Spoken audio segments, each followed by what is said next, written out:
Morning, everyone. It's the end of the week at City Hall, and as is my custom, I like to come and speak to you about some things that have gone on this past week, as well as some things that you can expect for the week to come. This week I had the chance to be out at Catholic Academy, joining the Lions Club to celebrate citizenship awards for a variety of fifth graders throughout the city school district who have not only displayed good scholastic achievement, but also have also achieved some recognition for their work in the community. So congratulations to all of the award winners this week. Also this week, the opportunity during National Police Week to celebrate what is called a Blue Mass at St. Peter's Episcopal, downtown Niagara Falls. It was a ceremony to remember those law enforcement professionals who lost their life either in the line of duty or throughout the year. The number that was quoted during the ceremony was over 500 police officers during this past year have lost their life. And so we remember the service that they provide to our communities, the safety that they provide, and also pray for their families as as they go through that loss as well.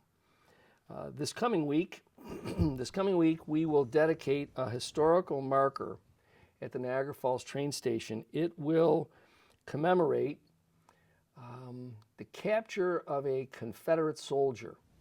During the Civil War, a Confederate soldier had made his way this far, and obviously Union soldiers were looking to try and capture this Confederate soldier.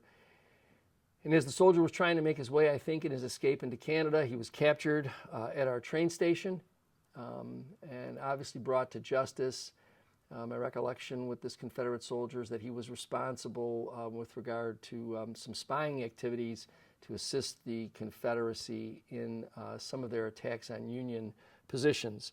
So we will, commemorate the capture of this Confederate spy, as well as any accomplices back in history, and that dedication of that marker will be on May 20th at 12 noon at the train station. May 20th, 12 noon at our Niagara Falls train station. So if you are available and or in the area, please stop in and you'll see the dedication. You'll be able to read the marker and see that, once again, the part that Niagara Falls plays in our nation's history.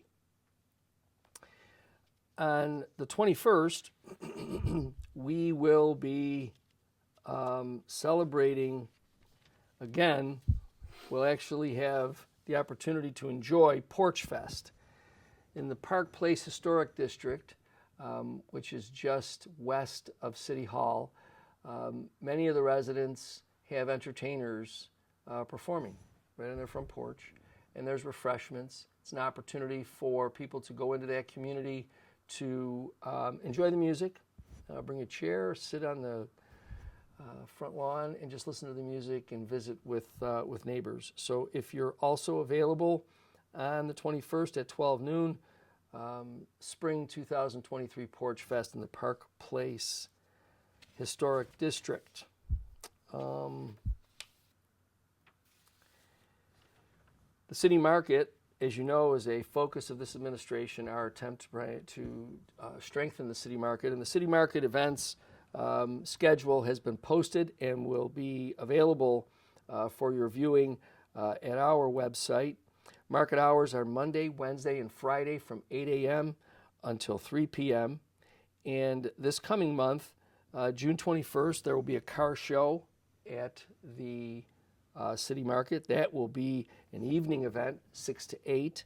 And then on June 28th, there will actually be an evening market where not only will we have those day hours, but we'll have some evening hours for those individuals who might not be able to make it during the 8 a.m. To 3 p.m. Time. So on June 28th, it'll be the beginning of what we hope to be as a monthly opportunity for people to enjoy the city market who may be working during the day and those hours will be from 3 to 7. So if you haven't been down to the city market in a while, there is some growth with our vendors and the opportunity for people to get fresh fruits and vegetables. There will be other crafts and other items available for you. So please get down to the city market and enjoy all that they have to offer. Last night I had the opportunity to have the second in a series of community meetings throughout our city. I was at the LaSalle branch of the public library last night to talk about some items. Quickly to review for you, I think we're all anticipating road work to be done in our community, and we will be announcing here from City Hall those road projects that we will be performing through our Department of Public Works throughout the next couple of months. But one of the things that I wanted to bring to everyone's attention is the Military Road and Cayuga Drive Improvement Project. It's a state project. It will commence in August, and continue throughout the balance of that paving season, and its completion is anticipated to be mid-June of next year. But they'll get started this year on the improvement project for that area. Another road out that way that I shared with the residents, 87th Street is a road that the city will improve. We'll anticipate commencing that once the Military Road Cayuga Drive Improvement Project is completed, because those two roads intersect, and we want to make sure that we don't interfere with the work that's being done by the state with regard to the project they're anticipating. Also out in the LaSalle, the Buffalo Avenue Business District, we have a project that has been proposed for the last year or so, the LaSalle Streetscape Project. Construction in that project will also begin in August, and we anticipate that by the end of October, that work will be completed. And then again in the spring, any repairs that are needed due to the winter will be done in March and April. Finally, Hennepin Park. Hennepin Park is a park out in the LaSalle district that often gets neglected. What we're going to be doing is beginning in July, we'll start grading that park area, provide appropriate drainage, and then install a pathway through there in mid-August, and we anticipate that all of the work in that park will be completed by the end of August, weather permitting. It'll be an improvement in that area. It'll provide a park for the residents that are in that area. Currently, that park doesn't get a lot of attention, doesn't drain well, and really becomes a nuisance for a lot of the residents there. So we're hoping to be able to improve that location for everyone by the end of August. We'll also announce that the pools and the splash pad will be open Thursday through Sunday, starting June 29th through September 3rd. Some of our scheduling as well as our availability, obviously, in the pools and the splash pad are dependent upon lifeguards and recreation aides. While we have more than we anticipated from last year, we can always use more. So anyone who is out there that has the ability or would like to be trained to be a lifeguard, that would always be helpful to the community. There will be other summer programs. The Boys and Girls Club has their summer programming. There'll be 2 golf clinics at the Hyde Park Golf Course for young people ages 7 to 14, Friday, August 4th and Friday, August 11th from 9 a.m. to 10:30 each of those days. Registration forms for that can be picked up at the golf course starting on July 1st. And if you would like to learn, and you're a young person and you'd like to learn, or if you'd like one of your children to start to learn to golf, even if you don't have clubs, if they register for the courses, clubs will be provided so that you can learn the sport. And quite honestly, I'm a golfer. I enjoy it. It's one of those things that once you learn it, you'll keep on wanting to come back. The public library will also have a series of programs for students, preschoolers, elementary school, arts and crafts, a number of programs in our public library. And then, of course, the school district will continue to have several programs to provide for students throughout the year. Again, we are anticipating in the coming weeks to be able to put out a full and complete summer program schedule, so please be on the lookout for that. But if you're looking for specific registration, please go to the Boys and Girls website for specific registration for their summer camps, and be on the lookout for additional summer programming items. Once again, I want to remind everyone that Walnut and Ferry continue to be under construction. It's another State Department of Transportation project. Please be careful as the construction continues down on those two streets. Be careful of the construction workers, but also be careful just of the excavations that are being done. So they haven't provided our office with an end time for it, but as you can see with the construction, it's quite extensive, so it's going to be with us for quite a bit of time. I want to take a moment to review with everyone what you may or may not have read or heard. We anticipated this week the approval of a street lighting improvement project for the entire city. We would have converted all of the current street lights to LED lighting. However, despite the fact that we understood that there would be a council majority present in order for us to move forward with this $10 million project.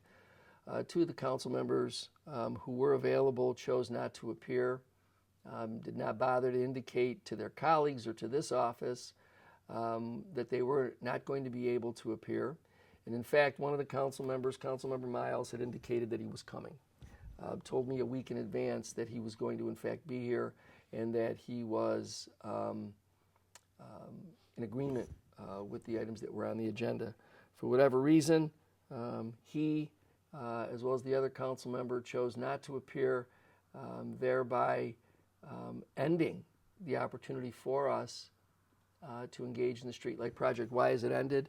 Well, the documents to purchase the streetlight assets from National Grid had to be submitted by May 24th. There isn't enough time to schedule another meeting between the former meeting that was scheduled and the May 24th date.